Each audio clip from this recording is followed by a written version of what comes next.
संपूर्ण निकालासंदर्भात महाराष्ट्रातल्या जनतेमध्ये सुद्धा एक प्रचंड मोठा संभ्रम आहे। लोकांना हा निकाल खरा वाटत नाहीये, हा मान्य नाहीये। कारण निकालाच्या पूर्वी आलेले सगळे सर्वे, सगळे एक्झिट पोल हे सगळे खोटे ठरवून एक विचित्र असा निकाल लागलेला आहे।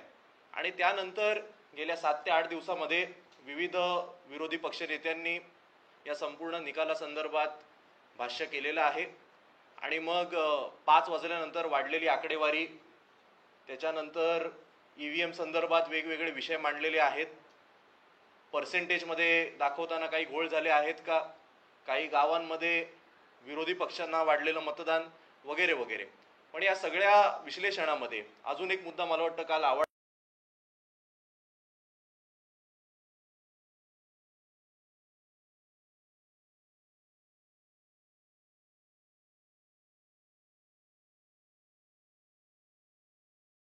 पण या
दोन 2024च्या विधानसभेमध्ये एवढा मोठा फरक पडलेला आहे की पोस्टल बॅलेटमध्ये महाविकास आघाडी ही 143 जागांवर आघाडीमध्ये आहे। 143 सीट्सवर पोस्टल बॅलेटच्या निकालांमध्ये महाविकास आघाडी पुढे आहे। महायुती ही 140 जागांवर पुढे आहे आणि इतर हे 5 जागांवर पुढे आहेत। आता या कोणत्या जागा आहेत या सुद्धा माझ्याकडे उपलब्ध आहेत, मी तुम्हाला प्रेस संपल्यावर तुमच्या हातामध्ये सगळ्यांना देऊ शकतो। या 5 जागा सुद्धा मी अशा पकडलेल्या आहेत की जे महाविकास आघाडीमध्ये सुद्धा नाहीत आणि जे महायुतीमध्ये सुद्धा नाहीत। उदाहरणार्थ MIM असेल किंवा मला वाटतं नाला सोपाऱ्याला आपले हे पुढे ठाकूर पुढे, या अशा सगळ्या जागा या इतर मध्ये पकडल्यात। पण जेव्हा EVMचं निकाल बाहेर आले त्या EVMच्या निकालामध्ये महाविकास आघाडी जी पोस्टलमध्ये 143 वर होती ती थेट 46 वर येऊन थांबली आणि महायुती जी 140 वर होती ती थेट 230 वर गेली आणि इतर 12 वर गेले। एवढी मोठी प्रचंड तफावत ही पोस्टल आणि EVM मध्ये होऊच कशी शकते, हा आपल्या माध्यमातून निवडणूक आयोग आणि सगळ्या यंत्रणेला आमचा सगळ्यात पहिला प्रश्न आहे। मी मुद्दामून काही निकालच तुमच्या समोर ठेवणार आहे, म्हणजे ज्याच्या माध्यमातून लोकांना मी जे काही म्हणतोय ह्याचं चित्र स्पष्ट होईल। आपल्या समोर मी आदित्यजी ठाकरे यांनी जिंकलेल्या वरळी विधानसभेचा निवडणूक आयोगाचा स्क्रीनशॉट मांडलेला आहे। याच्यामध्ये मुद्दामून मी सर्कल केलेला आहे कॅल्क्युलेशन कसे केले ते दाखवायला। आदित्य उद्धव ठाकरे यांना EVM मधनं मिळालेली मतं ही 62,450 आहेत आणि एकूण मतदान EVMचं हे 141585 असं झालेलं आहे. याचा अर्थ जर तुम्ही 624450 आणि 1485 याची डिव्हिजन केली तर ईव्हीएमच्या माध्यमातून किती टक्के मतं ही आदित्य ठाकरेंना मिळाली हे तुम्हाला स्पष्ट होईल. तसंच जर मिलिंद मुरली देवरा यांना 54001 एवढी ईव्हीएम मध्ये मतं मिळालेली आणि एकूण मतदान झालेले, त्यामुळे त्यांना सुद्धा ईव्हीएम मधनं किती टक्के मतं मिळाली हे स्पष्ट होईल. त्याच्या बाजूला पोस्टल वोट ही सुद्धा निवडणूक आयोगाने त्यांच्या वेबसाईटवर दाखवलेली आहेत. आदित्यजी ठाकरे यांना 874 मिळालेली आहेत, मिलिंद मुरली देवरा यांना 522 मिळालेली आहेत आणि एकूण पोस्टल वोट ही 1716 आहेत. म्हणजे त्याचं सुद्धा तुम्हाला पर्सेंटेज मिळेल. आता यापुढे जे काही आम्ही टेबल मी दाखवणार आहे हे सगळं असाच जो काही चार्ट, जो काही निकालाचा चार्ट हा निवडणूक आयोगाने दाखवलाय त्याच्या आधारे आहे. आपण कधी जाऊन तो तपासू शकता. आपण सगळ्यात पहिले आदित्यजी ठाकरे यांचा जो निकाल दाखवला त्याचा मी तुम्हाला चार्ट दाखवतो. आदित्यजी ठाकरे यांना पोस्टलमध्ये 51% मतं मिळाली. मिलिंद देवरा यांना केवळ 30% मिळाली. म्हणजे पोस्टलमध्ये आदित्यजी ठाकरे हे मिलिंद देवरांपेक्षा 21% पुढे आहेत, तब्बल 21%. पण तोच जेव्हा ईव्हीएम वर विषय आला तेव्हा आदित्यजी ठाकरे यांची 60% मतं कमी होतात आणि मिलिंद देवरा यांची 8% मतं वाढतात. आणि म्हणून ईव्हीएमची जेव्हा अर्थात ईव्हीएमचा मतदानाचा टक्का खूप जास्त असतो, त्यामुळे ईव्हीएमचा जो टक्का असतो तोच फायनल रिझल्ट मध्ये तुम्हाला दिसतो. त्यामुळे ईव्हीएमचा आदित्यजी म्हणजे महाविकास आघाडीचा टक्का कमी होतो, महायुतीचा टक्का वाढतो आणि म्हणून आदित्यजी ठाकरे हे केवळ 6% फरकाने ती निवडणूक जिंकतात. सांगायचं तात्पर्य काय, आपण हा ट्रेंड पहा. हाच ट्रेंड तुम्हाला पुढे प्रत्येक चार्ट मध्ये दिसणार आहे. पोस्टलमध्ये महाविकास आघाडीचा उमेदवार पुढे, महायुतीचा मागे. फरक हा प्रचंड आहे. ईव्हीएमचा झाल्यावर फरक हा कमी होतो. आमची मतं पोस्टलमधनं ईव्हीएमला जाताना कमी होतात, महायुतीची मतं मात्र पोस्टलमधनं ईव्हीएमला जाताना वाढतात. हा झाला पहिलं. दुसरं, मी मुद्दामून स्वतःचा देखील निकाल आणलेला आहे. माझ्या निकालामध्ये पोस्टलमध्ये मला 47% आहेत. जिशान सिद्दीकी माझ्या ज्या विरोधात उभे होते त्यांना 22% आहेत. तब्बल 25% मतं मला पोस्टलमध्ये जास्त आहेत. पण ईव्हीएम मध्ये जेव्हा येतात तेव्हा त्यांची मतं ही डायरेक्ट 12% वाढतात. माझी मतं ईव्हीएम मध्ये कमी होतात, केवळ 8% मला विजय प्राप्त होतो. त्याच्या खाली तुम्हाला वाटेल केवळ मुंबईचं उदाहरण देतोय का, म्हणून मी संपूर्ण महाराष्ट्राचे चार्ट तयार केलेत. आमचे विद्यमान आमदार होते विदर्भचे बाळापूरचे, पोस्टलमध्ये 48%. महायुतीचे उमेदवार मला वाटतं शिंदे सेनेचे होते, त्यांना 23%. 25%चा फरक होता पोस्टलमध्ये. ईव्हीएम मध्ये आमची मतं परत एकदा 12% घटली, त्यांची 5% वाढली. केवळ 9.5% कमी फरकाने त्यांचा विजय झाला. मराठवाड्याचं सुद्धा आपण उदाहरण समोर ठेवलेलं आहे.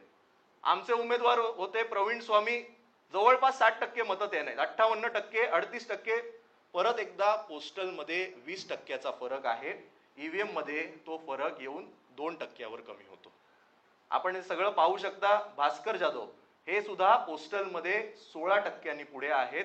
ईव्हीएम वर जेव्हा विषय येतो तेव्हा 1.8% एवढ्याने तो कमी होतो आणि थोडक्या फरकाने भास्कर जाधव यांचा विजय होतो.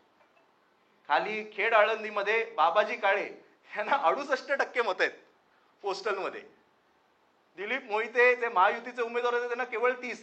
जवळपास 40%चा फरक हा पोस्टलमध्ये आहे. पण ईव्हीएम मध्ये तो 20%वर होतो. आमची 10% मतं कमी होतात, त्यांची 9% वाढतात. केवळ हे शिवसेना उद्धव बाळासाहेब ठाकरे पक्षासोबत झालं का? नाही, काँग्रेस सोबत सुद्धा तेच झालं. नाना पटोले साहेब जे महाराष्ट्र प्रदेश अध्यक्ष आहेत त्यांना 54% पोस्टलमध्ये मिळतात. त्यांच्या विरोधकाला केवळ 24%, 30%नी ते पुढे राहतात. पोस्टलमध्ये जर 30%चा फरक असतो तर ईव्हीएम मध्ये मतदान होताना दोघांना समसमान मतं कशी मिळू शकतात? केवळ 0.2%नी नाना पटोले यांचा विजय हा घोषित केला जातो. नाना पटोले यांची पोस्टलवरनं ईव्हीएम वर 13%नी मतं कमी होतात आणि महायुतीची 17%नी वाढतात. खाली मुंबईतलं त्यांचं काँग्रेसचं उदाहरण घेतलंय, असलम शेख यांचे 56 वरनं 50%, 60%नी आमची नेहमी कमीच होतात आणि महायुतीची नेहमी पोस्टलमधनं ईव्हीएम मधनं वाढतात.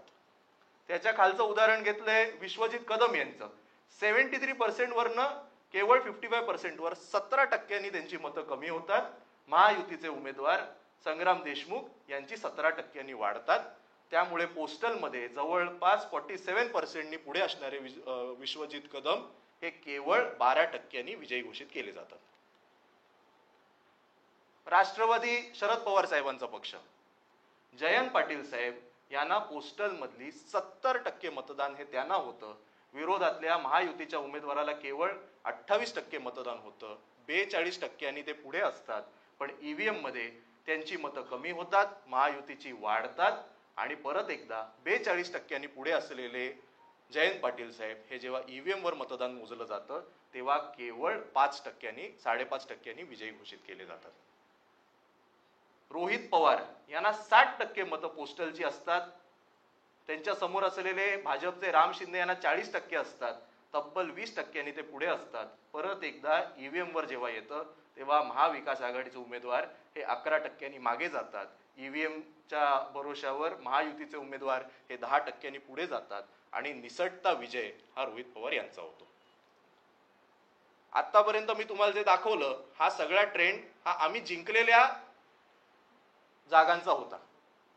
आपण जर ह्याचा संपूर्ण अभ्यास केला तर हाच ट्रेंड आम्ही ज्या जागा हरलो त्या जागांचा सुद्धा आहे. म्हणजे पोस्टलमध्ये महाविकास आघाडीचा उमेदवार हा प्रचंड प्रमाणात पुढे जातो आणि ईव्हीएम मध्ये तो मागे जातो. मी उदाहरण म्हणून तुमच्या समोर 10 ते 15 आणलेले आहेत. तुम्हाला पाहिजे तर तुम्ही घरी जाऊन किंवा तुमच्या ऑफिसमध्ये प्रत्येक जागेचा अभ्यास करा, तुम्हाला सेम ट्रेंड दिसेल. सगळ्यात पहिली म्हणजे सिरियल नंबर 1 ची विधानसभा अक्कलकुवा, आमचे उमेदवार 45%, महायुती 14%, 31% पुढे होत. ईव्हीएम ला जेव्हा जातो तेव्हा मी 2% सीट हरून जातो, डायरेक्ट -2%. बाजूला बुलढाणा, आम्ही 20% पोस्टलमध्ये पुढे होत. आमचे उमेदवार होत्या जयश्रीताई शिंदे गटाचे, आम्ही 20% पुढे होतो. ईव्हीएमच्या वोटमध्ये त्यांचं 9% वाढतात, आम्ही 12% कमी होतो. 0.8% आम्ही सीट हरून जातो. चोपड्यामध्ये 21% पोस्टलमध्ये आम्ही पुढे होतो. 21%. परत एकदा सांगतो, हे सगळे आकडे निवडणूक आयोगाच्या वेबसाईटवरनं घेतलेले आहेत, आपण कधी घेऊ शकता. ईव्हीएम मध्ये आम्ही 15% सीट हरतो. आमचे पोस्टल टू ईव्हीएम कन्व्हर्जन आम्ही 18.5% मागे आणि ते 17.5% प्लस. घनसावंगी राजेश टोपे साहेब हे 37% पुढे असतात पोस्टलमध्ये आणि ईव्हीएमला 1% ते सीट हरून जातात. परत एकदा तुम्ही फरक बघा. पोस्टल टू ईव्हीएम राजेश टोपेंचे 22% मतं कमी होतात. पोस्टल टू ईव्हीएम महायुतीची 16% वाढतात. आमची कुठेच मतं वाढली कशी नाही पोस्टल टू ईव्हीएम. ट्रेंड जो असतो, कुठलाही डेटा जर तुम्ही पाहिला तर ट्रेंड हा सिमिलर असला पाहिजे. जर तो लोकसभेला राहिला तर विधानसभेला एवढी मोठी तफावत आली कशी? पालघरमध्ये परत एकदा तुम्हाला मी आता सगळं वाचत बसत नाही, तुम्हाला पटकन घेतो. पालघरमध्ये शिवसेना उद्धव बाळासाहेब ठाकरे पक्षाचे आमचे उमेदवार हे 3.5% पुढे राहतात. पण जेव्हा ईव्हीएम ला येते आम्ही 19% मागे जातो आणि म्हणून आमचे 11% कमी, त्यांचे 11% जास्त. चेंबूरमध्ये आमचे सिटिंग आमदार होते प्रकाश पातरपेकर, हे तब्बल 16% पुढे असतात. पण ईव्हीएम वर जेव्हा गोष्ट येते तेव्हा आमची मतं ही 9% कमी होतात आणि त्यांची 15% वाढली जातात आणि आम्ही शेवटी 7.5% ती सीट आमची जाते. संगमनेरला हे मला वाटतं सगळ्यात इंटरेस्टिंग उदाहरण आहे बाळासाहेब थोरात साहेबांचं. थोरात साहेबांना पोस्टलची तब्बल 70% मतं मिळाली आहेत आणि त्यांच्या विरोधातल्या उमेदवाराला केवळ 28% आहेत. म्हणजे पोस्टलमध्ये 40% मतं ही त्यांना जास्त पडलेली आहेत. पण जेव्हा ईव्हीएम वर तो विषय येतो तेव्हा 5.5% बाळासाहेब थोरात सारख्या मोठ्या नेत्यांचा ती सीट हरतात. म्हणजे 45% फरक हा पोस्टल टू ईव्हीएम मध्ये या संगमनेर मतदारसंघात पडलेला आहे. कुडाळमध्ये आमचे 2 टर्मचे आमदार वैभव नाईक हे उमेदवार होते. आम्ही 11% पुढे होत बघा, 54 आणि 43. पण जेव्हा ईव्हीएम वर विषय येतो तेव्हा ॲज युजल आमची 8 ते 15% जे काही कमीच होतात ती नेहमी परत एकदा आमची मतं कमी झाली आहेत. ॲज युजल त्यांची मतं वाढली आहेत आणि 5.5% आमचा पराभव झाला. तिवसामध्ये यशोमतीताई ठाकूर 23% पुढे असतात, 4% हरतात. परतूरमध्ये आमचे जिल्हा प्रमुख 16%, जवळपास 17% पोस्टलमध्ये पुढे असतात, ईव्हीएम मध्ये 3% हरतात. कल्याण पूर्व अतिशय इंटरेस्टिंग आहे. कल्याण पूर्व मध्ये आम्ही जवळपास 2.6%नी पोस्टलमध्ये आमचे उमेदवार हे पुढे आहेत. आमचे जिल्हा प्रमुख लढत होते धनंजय बोडारे, पण ईव्हीएम मध्ये 22% आम्ही हरलो ती सीट. घाटकोपर पश्चिम राम कदम हे सिटिंग आमदार होते, आमचे संजय भालेराव हे 6.2%नी पुढे आहेत आणि ईव्हीएम मध्ये आम्ही 8%नी ती सीट हरलो. परत एकदा तुम्ही लाल आणि येल्लोचं तुम्ही फक्त आकडे जर पाहिले, तुम्हाला हे सगळं प्रेझेंटेशन पण मी देणार आहे, तुम्ही पहा ट्रेंड हा तुम्हाला सेम दिसेल. पोस्टल टू ईव्हीएम मध्ये महाविकास आघाडीची मतं कमी होतात, महायुतीची वाढतात. मग त्या सीट आम्ही हरलो असो किंवा जिंकलो असो. आणि एक शेवटची स्लाइड, ऋतुराज पाटील 62.8%, त्यांच्या समोर महायुतीचे अमल महाडिक हे 35%, तब्बल 27%नी ते पुढे असतात. पण जेव्हा ईव्हीएम वर विषय येतो 6.5%नी ते मागे जातात आणि ते सीट हरतात. निफाड मध्ये अनिल कदम हे 15%नी पुढे असतात, ईव्हीएम मध्ये 15%नी हरतात. म्हणजे पोस्टल टू ईव्हीएम मध्ये आम्ही 14.3%नी मागे जातो आणि ट्रेंड प्रमाणे महायुती ही ईव्हीएम मध्ये पुढे जाते. पारनेर मध्ये राणी निलेश लंके या 29%नी पुढे असतात पोस्टलमध्ये, पण ईव्हीएम मध्ये त्या 1%नी सीट हरतात. पोस्टल टू ईव्हीएम मध्ये महाविकास आघाडी 13%नी मागे जाते, महायुती ही 18%नी पुढे जाते. आणि शेवटचं एक मी उदाहरण म्हणून मतदारसंघ घेतलेला कागल, महाविकास आघाडीचे समरजित खाडगे हे 9.2%नी पोस्टलमध्ये पुढे असतात आणि ईव्हीएम मध्ये 4.2%नी ते मागे राहतात. हे मी तुमच्या समोर 35 ते 40 मतदारसंघ हे मी स्वतः, हे अख्खं टेबल मी स्वतः बनवलेलं आहे. मी परत एकदा सांगतो, हे सगळे आकडे हे निवडणूक आयोगाच्या वेबसाईटवरनं घेतलेले आहेत. माझा एक सरळ सोपा प्रश्न हा आपल्या माध्यमातून निवडणूक आयोगाला आहे की पोस्टल टू ईव्हीएम एवढा मोठा ट्रेंडचा फरक हा कसा पडतो आणि यावर आजपर्यंत कोणी बोलत का नाही. जर लोकसभा आणि याच्या आधीच्या प्रत्येक निवडणुकीमध्ये पोस्टल आणि ईव्हीएम चा ट्रेंड हा जर सारखा राहिलेला आहे, तर या विधानसभेमध्ये असं नक्की काय घडलं की पोस्टलमध्ये, परत एकदा मी आपल्याला दाखवू इच्छितो,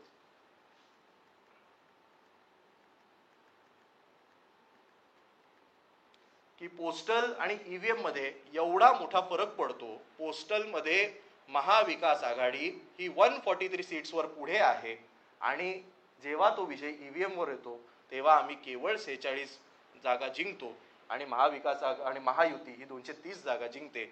हा एक महत्त्वाचा प्रश्न आपल्या माध्यमातून मला महाराष्ट्राच्या समोर ठेवायचा होता, म्हणून मी आज आपल्या सगळ्यांना बोलवलेला आहे. आपल्या मनामध्ये कुठले प्रश्न असतील तर आपण जरूर विचारू शकता.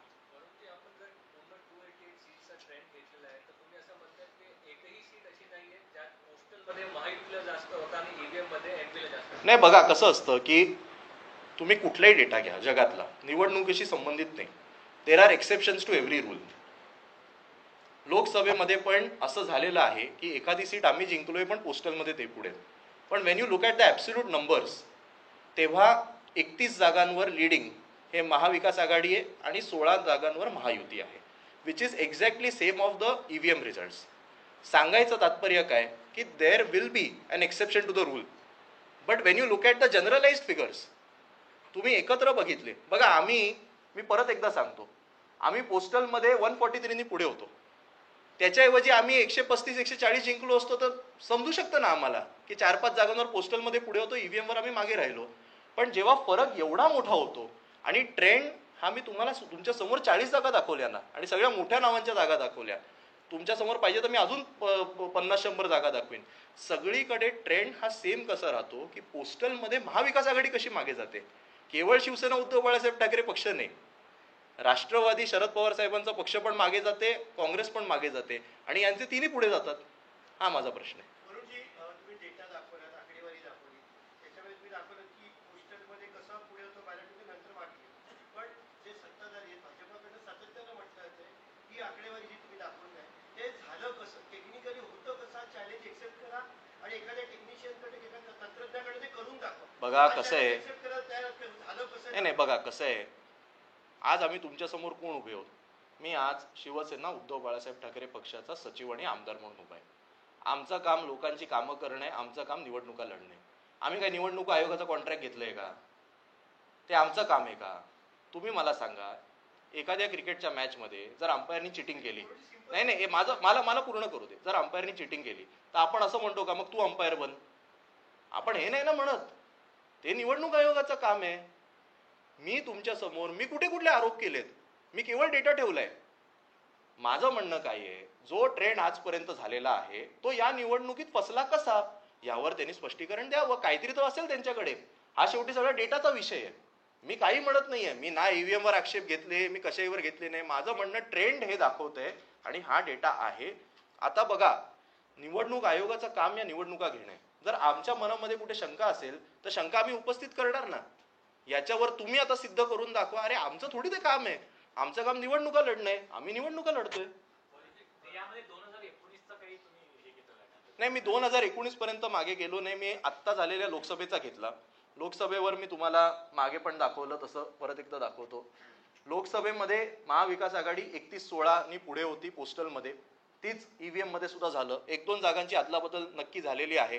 काही जागा ते जे जिंकले तिकडे पोस्टलमध्ये आम्ही पुढे होत, कुठे आम्ही जिंकलो तिकडे ते पुढे होत. पण Wien you look at the absolute numbers ते 31-16 आहेत. माझं परत एकदा तेच म्हणणं आहे, डेटा हा शेवटी नॉर्मलाइज होतो. तो नॉर्मलाइज या विधानसभेला का झाला नाही, एवढी मोठी तफावत का आली, यावर त्यांनी आम्हाला सांगितलं पाहिजे. काही गावांमध्ये एकूण मतदानाच्या अधिक मतदान सुद्धा आलेलं आहे, त्याच्या बाबतीत काही डेटा मिळाला आहे का? नाही, मी तुम्हाला सांगू का, मी काही संपूर्ण महाराष्ट्राचा याचा अभ्यास केलेला नाही. मी केवळ निवडणूक आयोगाची वेबसाईट उघडलेली आहे, त्यांनीच जे दाखवलेलं आहे ते डाउनलोड केलंय आणि त्याच्यावर मी एकट्याने बसून अभ्यास केलाय. मला त्यामुळे कुठल्या गावात किती मतदान झालं आणि कमी झालंय माहिती नाही. मी टीव्हीच्या माध्यमातून ऐकलेलं आहे. माझा सरळ सोपा परत प्रश्न आहे, हा सगळा डेटा हा निवडणूक आयोगानेच पब्लिश केलाय, हा स्टँडर्डाइज का होत नाही, हा मॅच का होत नाही, एवढं त्यांनी सांगावं. जर भारताचं आणि आपल्या नागरिकांचं रक्षण करणारे सैनिक मतदान करतात, वयोवृद्ध नागरिक पोस्टल बॅलेटच्या माध्यमातून मतदान करतात, जर शासकीय कर्मचारी मतदान करतात, जर अत्यावश्यक सेवा पुरवणारे कर्मचारी पोस्टल बॅलेटच्या माध्यमातून मतदान करतात, त्याच पोस्टल बॅलेटवर आम्ही सिनेटच्या 10 पैकी 10 जागा जिंकतो, त्याच पोस्टल बॅलेटवर पदवीधरची आम्ही 70% मतदान घेऊन आम्ही जागा जिंकतो, मग असं काय होतं की पोस्टल बॅलेट आणि ईव्हीएम मध्ये एवढी तफावत होते?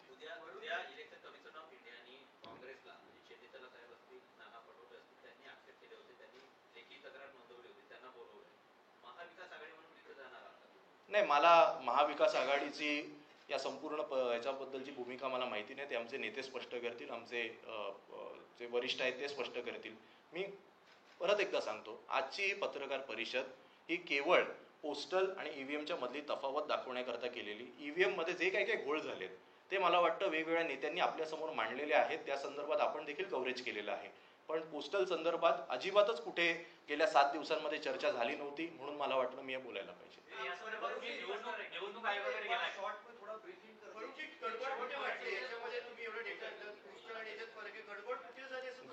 गडबड तुमचा चांगला प्रश्न आहे. गडबड हीच झालेली आहे की प्रत्येक जागी पोस्टल टू ईव्हीएम मध्ये महाविकास आघाडीची 1-2 टक्क्यांनी 5 ते 15% मतं कमी होताना दिसतात आणि महायुतीची 5 ते 15% वाढताना दिसतात आणि त्याच्यामुळे सगळी गडबड झालेली दिसते. हा ट्रेंड कशाला आहे, का आहे, याच्यावर आम्हाला उत्तर नागरिक म्हणून, बघा पक्षाचे प्रतिनिधी म्हणून तर नंतर, पण नागरिक म्हणून मिळायला पाहिजेत. नाही, मी आता हे प्रेझेंटेशन तुमच्या समोर सगळ्यात पहिले दाखवलं. मी उद्धव साहेबांच्या कानावर टाकलं होतं, आता त्यांना पण दाखवीन आणि मग पक्षाचे नेते जे काय ते निर्णय घेतील. 2 मिनिट मी मराठी खतम करतो.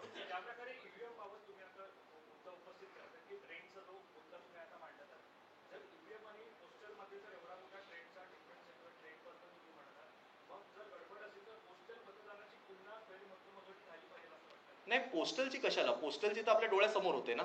आता मी काउंटिंगला होतो, पोस्टलचे तर कागद असतात आपल्या समोर, त्या चिठ्ठ्या मोजल्या जातात.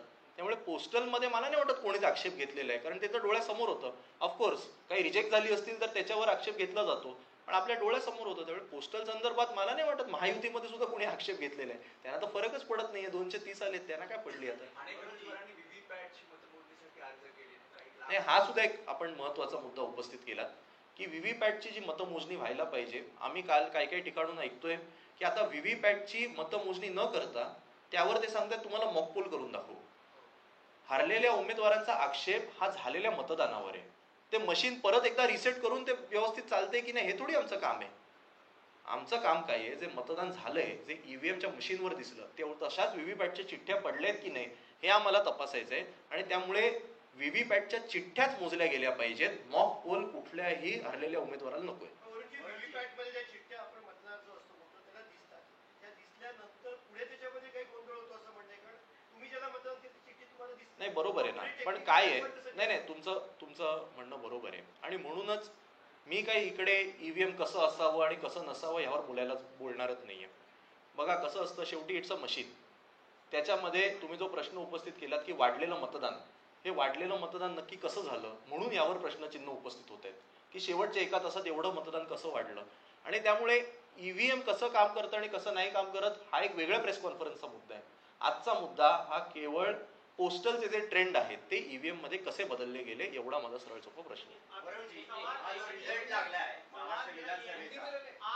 पोस्टल और इसका ईवीएम का जिक्र कर रहे हैं, ऐसा हो सकता है कि जो सरकारी कर्मचारी, सैनिक है या जो वृद्ध नागरिक है, उनकी पहली पसंद महाविकास आघाड़ी हो, लेकिन जो अन्य जनता है जिन्हें अलग अलग तरीके 4-5 महीने से बीजेपी जो दावा करती है हिंदुत्व अलग मुद्दों पर, हमने उनके पॉजिटिव तो हिंदुत्व, मेरा एक सीधा सीधा सवाल है कि पोस्टल बैलेट में जो वोटिंग होता है क्या वो रिप्रेजेंटेशन नहीं है लोगों का? तो उनका वोटिंग राइट से निकाल दो. उनको क्यों दिया वोटिंग राइट? जो हमारी रक्षा करते हैं, जो हमारे सैनिक हैं, उनके लिए सरकार ने इसका मतलब कुछ काम नहीं किया इसलिए उन्होंने विरोध में मतदान किया क्या? जो हमारे ज्येष्ठ नागरिक हैं, जो घर के बाहर जा नहीं सकते, जो हमारे हैंडीकैप सिटीजन्स हैं, उनकी राय मायने नहीं रखती? मेरा यही कहना है कि उनका जो रिप्रेजेंटेशन है वो रिप्रेजेंटेशन आम रिप्रेजेंटेशन से मैच होना चाहिए. क्योंकि जब मतदान होता है पोस्टल बैलेट का, वो क्या 6 महीने पहले नहीं होता, वो 4 या 5 या 7 दिन पहले होता है. तो जो मूड होता है विधानसभा का या फिर उस चुनाव का, वही मूड पोस्टल और ईवीएम में रिफ्लेक्ट होता है. इसी वजह से मैंने आपको दिखाया कि पोस्टल और ईवीएम का जो मूड है वो लोकसभा में मैच हो गया, विधानसभा में इतना बड़ा कैसे चेंज हो गया, यही सवाल है. सवाल ये भी है कि जो पोस्टल बैलेट का मत होता है वो हजारों में होता है, कहीं 2000, 4000, 5000, लेकिन जो ईवीएम में वोटिंग होती है वो लाखों में या हजारों में होती है. क्योंकि एक तरफ 2-4 हजार वोट होते हैं, एक तरफ लाखों वोट होते, चाहे असेंबली की बात हो या फिर लोकसभा की, तो पैटर्न तो चेंज होने के भी चांसेस हो सकते हैं.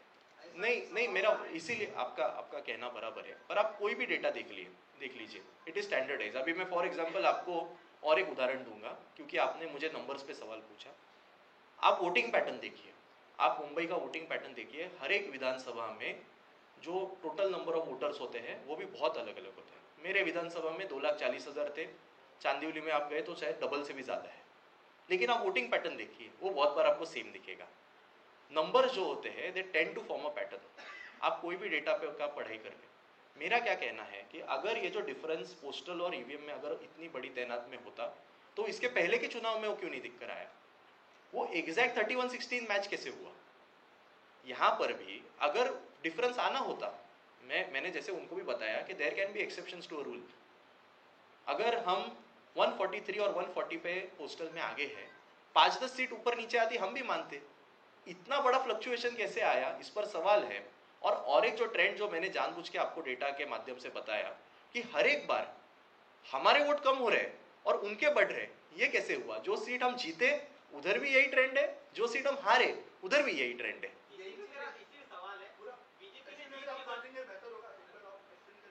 नहीं, अभी इतना बड़ा एक्सप्लेन करना तो बहुत डिफिकल्ट है. जो लोकसभा का ट्रेंड, जिस तरह से आप बता रहे हैं लोकसभा का ट्रेंड जो है वो स्टैब्लिश रहा, पोस्टल बैलेट और ईवीएम का, विधानसभा में नहीं स्टैब्लिश हुआ, उसको शॉर्ट में कुछ वीआईपी सीटों. ठीक है, मैं ठीक है, हिंदी में बताना चाहूँगा कि लोकसभा चुनाव में जो ट्रेंड रहा पोस्टल और ईवीएम का, वो एग्जैक्ट मैच होते हुए हमें देखा है. ये पूरे जो आंकड़े हैं ये चुनाव आयोग के वेबसाइट से हमने लिए हुए हैं. महाविकास आघाड़ी को 31 सीट्स पे लीड पोस्टल में दिखाई गई थी, महायुति को 16, और ईवीएम में भी जो लीड दिखाई गई वो 31-16 थी. वो एग्जैक्ट मैच हो रही है. मगर जब हम विधानसभा की बात करें तो महाविकास आघाड़ी ये 143 पे आगे दिख रही है पोस्टल में. ये सारे जो आंकड़े हैं ये चुनाव आयोग के वेबसाइट पर उपलब्ध है, आप भी जाकर देख सकते हैं. महायुति ये 140 सीट्स पर दिखाई जा रही है, पर जब ही ईवीएम के आंकड़े गिने गए तब महाविकास आघाड़ी ये 46 पे आ गई और महायुति ये 230 पे आ गई। और इसीलिए मेरे पूरे प्रेजेंटेशन में मैंने लगभग 40 सीटें आपको दिखाई, उसमें से आधी सीटें हम जीते हुए हैं, वहां पर भी ये सेम ट्रेंड दिखाई दे रहा है, और आधी सीटें हम जो हारे हुए हैं, जो प्रेस्टीज और जो फेमस सीट्स है, मैंने जानबूझ के वो आपको दिखाई, जहां बड़े बड़े नेता लड़ रहे थे, वो भी मैंने आपको सीट्स दिखाई है, वहां पर भी ये सेम ट्रेंड दिखाया जा रहा है। और इसीलिए हमारा ये सवाल है कि पोस्टल और ईवीएम में इतना बड़ा फर्क कैसे आया।